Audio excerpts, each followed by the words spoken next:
Hello, this will be the first video tonight. I'm going to go through and show a couple of different masks in Photoshop. The first one that I will work on are some star masks for M27. Uh, Typically you want to use a star mask to avoid oversaturating your stars, blowing out the cores, getting the big halos around them. The subs that I took for this M27 were 8 minutes long, so the stars are already pretty bright. You can see if I zoom in here, there's a little bit of blue color, but the centers are already blown out. So we're going to have to be very careful with stretching this image so that we don't blow any more of those stars out. So to get started, I'm going to create a new layer, and I'm just going to do a couple of quick stretches. You can see very quickly more details being brought out. But the other thing that you can see is that these stars are getting really white, really bright. And we don't want these getting too white, so I'm going to do one more stretch here.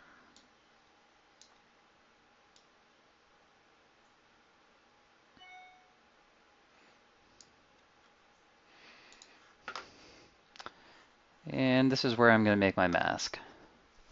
So what happened, I can zoom in here nice and close, is that you can see the big halo is already starting to show up around some of these stars, especially these really bright blue stars. You kind of want to keep these nice compact round disks, and instead it's turning into kind of a really fuzzy halo. There's a couple ways that we can take care of that, and the way that I'm going to take care of the first star mask is going to do a selection of color range.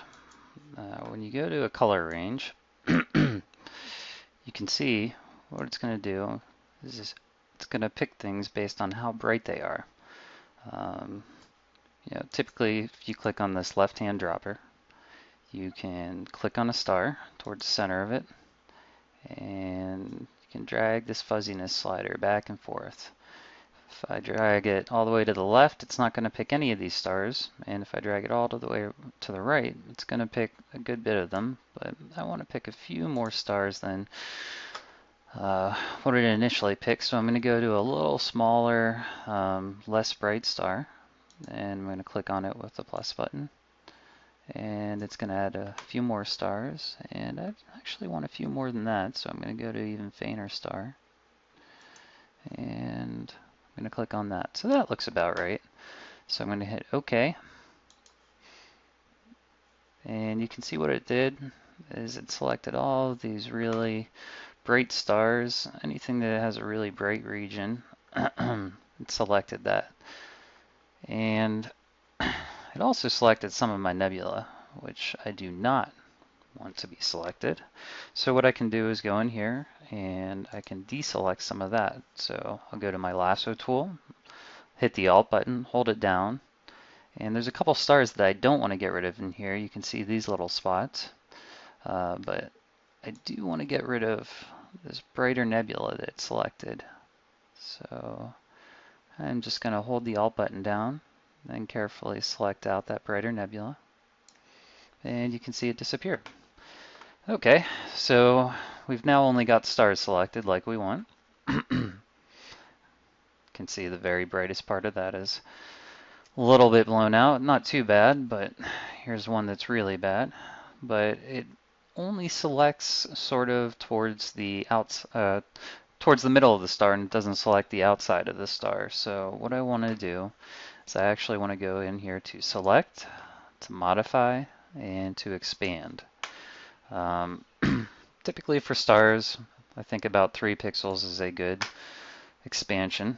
But I also don't want a hard line on here, and you can see now that I am well outside of my stars. So what I'm going to do is I'm going to feather these selections, so that way we don't actually have a hard line around the stars. And you can see it's a little bit weird shaped if you keep it like it is. So I will right click inside of one of these selections, I will go to feather, and I'm going to feather by the same amount, 3 pixels. Sometimes you want to feather by the same amount, maybe 2 pixels is fine. You can play with it a little bit. Maybe I'll go to 2 pixels to start with. So I'll select this and watch what happens to the lines around the stars. Become a little bit rounder, and they go in towards the star a little bit more. So now I am going to go up to layer.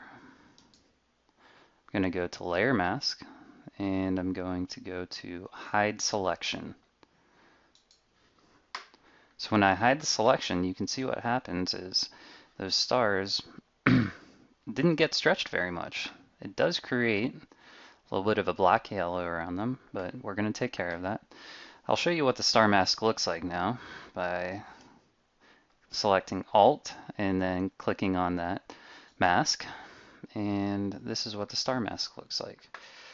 You can see one thing that happened that was a little unintended is that my region around the actual nebula has this really white area in it. We're also going to take care of that right now too, because you don't want any hard transitions like this. So first thing I'm going to do is I'm going to hit Control L for levels, and you got to make sure that you're still within the star mask itself. And I'm going to go all the way to the right, drag this white point slider inside of the hump of of my histogram here. And if I click preview on and off, you can see what it does is it makes the whole background pretty much hard white. So it gets rid of kind of that gray gradient in the background, and it's going to take the mask and it's going to make it so that the mask is really only blocking these darker spots and not the background. That takes care of a lot of what I want to do.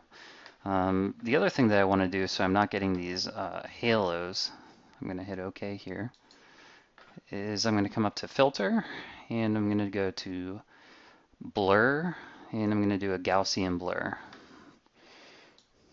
And that'll soften up all these hard edges just a little bit more even than that feather. And I'm going to bring this down to about 2 millimeters. Or 2 pixels, I apologize. So I'll hit OK. I'll come back over to my main image so you can see it. And as you can see, there's still a little bit of that kind of ringing around the star. So the next thing that I can do to go ahead and correct that is come back in to my actual star mask, and I can go to levels again, and I can actually drag this middle slider over to the left a little bit. And what it's going to do is it's going to shrink the size of my star mask. You can see if I drag it all the way to the left, it'll basically disappear, but I don't want that.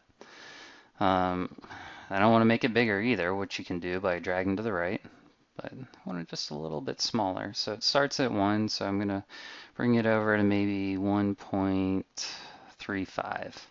So it's still blocking out the core with pretty black in the star mask, pretty much black, which is going to block you from stretching the really white part that's already pretty much close to white. I'm going to hit OK, and I'm going to go back to my main image. And now you can see those halos are just about all the way gone.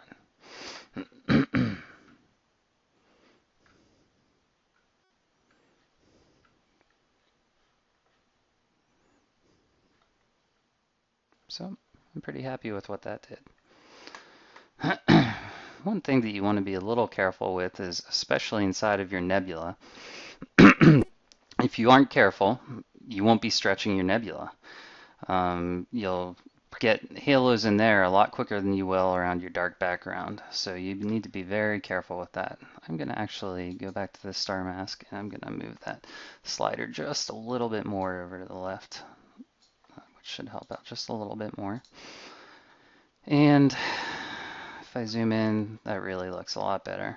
I'm going to come back into my nebula here, and if you see what I'm looking at here, there's a big stretch, and the color is being developed around the star, but very close to it, there's definitely a little bit of a dark ring around it. So you can come in, especially on nebulas like this that are small and pretty controlled, and you can individually pick these.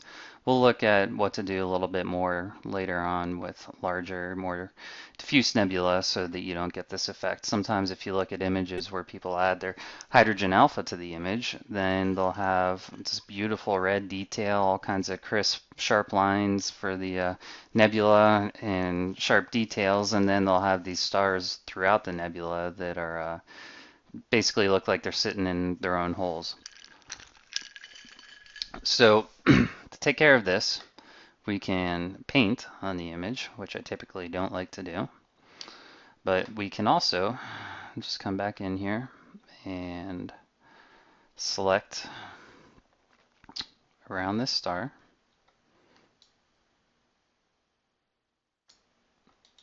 And we're going to feather that with about a 5 pixel feather. And make sure that you are clicked on the actual white part of your layer, which is the mask.